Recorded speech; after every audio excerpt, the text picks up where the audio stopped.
Hello, I'm Brigantia Blackbird of the Blackbird Grimoire. Welcome to the daily forecast for Tuesday, July 9th, 2024.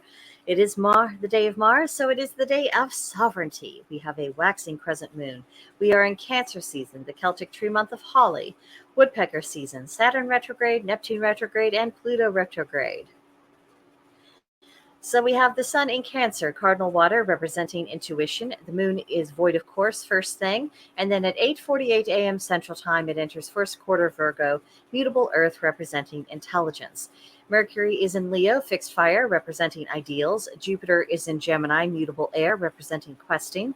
Saturn is retrograde Pisces, mutable water representing spiritual awakenings. Uranus is in Taurus, fixed earth representing renovation.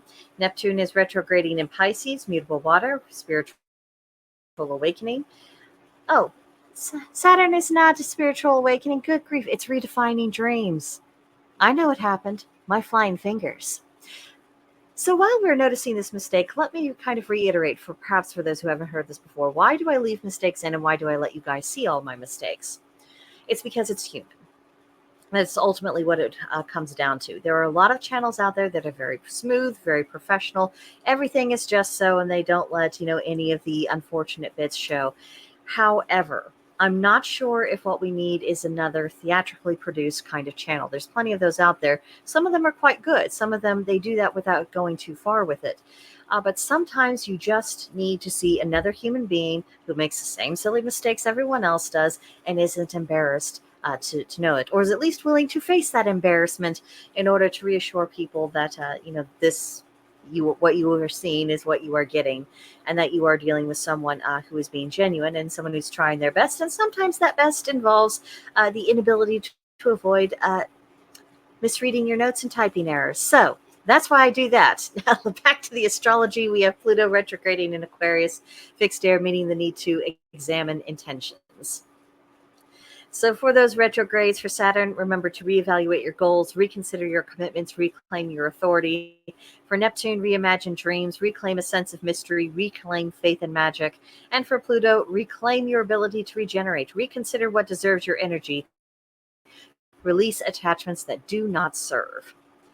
And again, for the waxing crescent, planning, brainstorming, creativity. And then once we have our Virgo moon, which we should have here pretty quickly after I post this, your do's are focus, organize, and clean. The don'ts are job interviews, giving and receiving undue criticism and perfectionism. Now, if you already had a job interview scheduled today, very good luck to you. Just go in extra prepared. Make sure you know the route. Make sure you're there in plenty of time. Make sure that you are not going into that situation flustered. This isn't, an insurmountable obstacle, but it's just something. This wouldn't have been the very best day for it, but if that's what's going on, then that's what's going on, and you just do the very best that you can with it. Now, for this day of Mars, we have the combination of Taurus Mars and the Virgo moon, and that is serving to enhance all endeavor and gradual but consistent action. There's no need to rush today. Just proceed at a sensible pace, going right along. That's very consistent, and never forget your end goals. Keep your eyes on the prize and just work on maintaining a pace that you're able to sustain. Then for today's tarot card, we have the King of Cups. Keywords are fair man, man of business, law, responsible, someone who would be disposed to oblige the querent, art, and science. So this is the suit of cups. So think water element, feminine energy, receptive, emotion. And the King of Cups represents a very mature yet sensitive man. And I don't mean sensitive as in all of his feelings are right on the surface and we all have to walk on eggshells around him. No. That's not what we're talking about here. We are talking about a man who has an enhanced sense of intuition, someone who is aware of what is going on around other people. And that's really the difference between men who have greater sensitivity that are impossible to deal with and ones who are actually of great benefit to those around them. It's the ones who have their antennas open to where they can pick up on the vibes and what's going on and to be able to factor that into their decision making about how to best proceed and what method of proceeding will be the most effective, versus someone who's just a bit melodramatic in trying to turn the situation to about them. It's very easy to see the difference. You may have met people in your life who embodied those two different modes of being that could be represented by the King of Cups. And I'm sure you can tell a great deal of difference in your dealings with him. So that's something to keep in mind. If you do encounter a kind of King of Cups person today, they might be more inclined to say yes or to help you with whatever you have going on. So if you approach them, respectfully and as an ally, that does, it does indicate that you have enhanced chances of success. So just something to bear in mind as you go through the day.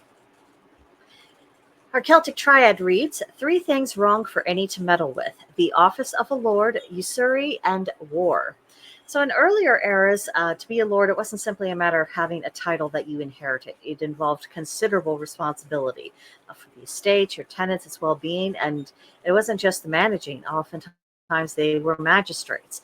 They were quite frankly the highest ranking military commander of that particular area. If people were under attack, it was their obligation to mount a force and to defend the land. They had to have a very high level of competence. So obviously anyone who meddled with that, either their ability to discharge their office or someone who was trying to distract them from it, it's dreadful, terrible thing to be doing. And then usury. Usury is the illegal practice of lending money for unreasonable interest rates. There's a way of doing business that is reasonable, and that does include some interest rates. And then there's just flat out dishonesty. It's saying, oh, well, not going to help you out until I basically get you to sell your entirety of your life here.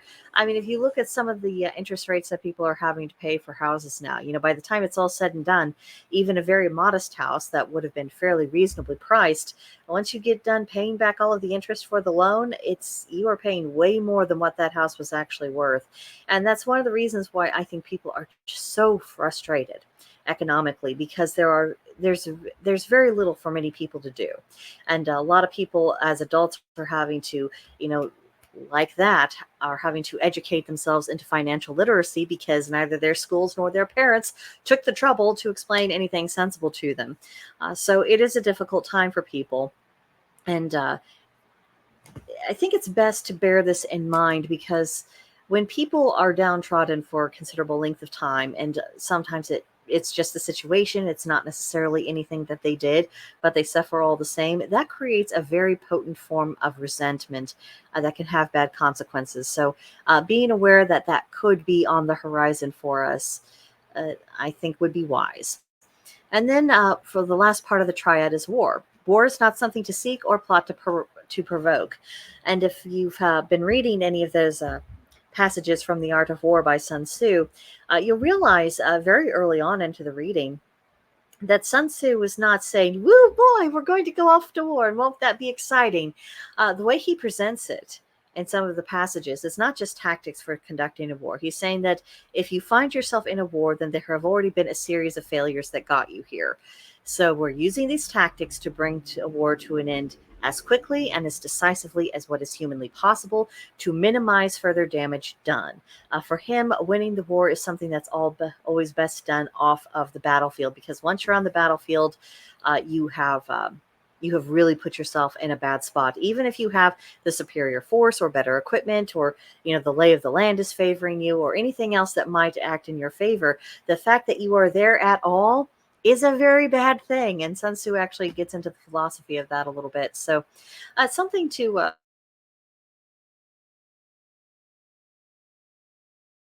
affects people who are innocent, or people who are too young or too old, or for whatever reasons are not combatants, or people who are saying I don't really want to be part of this conflict and yet they're affected by it all the same. It leads to great upset, because there's no way to really carry out these things without people who are innocent getting hurt, and that's just the reality of it. So you don't want to go into wars unnecessarily, which is really a terrible reproach against many of the people who are in powerful positions in our society right now. They like their wars, they get rich off of wars, they gain political powers through wars. And you know what? A pox on all of them. A pox on all of them involving that. The amount of human suffering that was needless, that they actively constructed for the sake of their short-term profit, it's just disgusting. I hope their ancestors and their gods give them a very, very, very thorough dressing down, and that they receive whatever justice they deserve in the life to come. They may not see human justice while they yet live. So, oh, that's a bit depressing. Let's go to our not as depressing but still somewhat dubious magical intention of the crossroads. This is about recognizing and using crossroads. Crossroads, like liminal spaces, they are points of power. So the color is red, the plant is holly, the animal is rooster, and the crystal is the ruby. And if you really want to be nitpicky, every decision that we make is really a crossroad. We're choosing this direction instead of another. So navigate wisely. And also understand that our very civilization is at a very major crossroads. Now, you might think, well, I'm just me. I have very limited power. What could I possibly do to affect that? Well, if you are a magic user, then yes, you have a role to play. It may not seem like much individually, but there are bound to be others who are like-minded with you, who are also working out their magical intentions, trying to shape a less disastrous outcome for the world in which we live.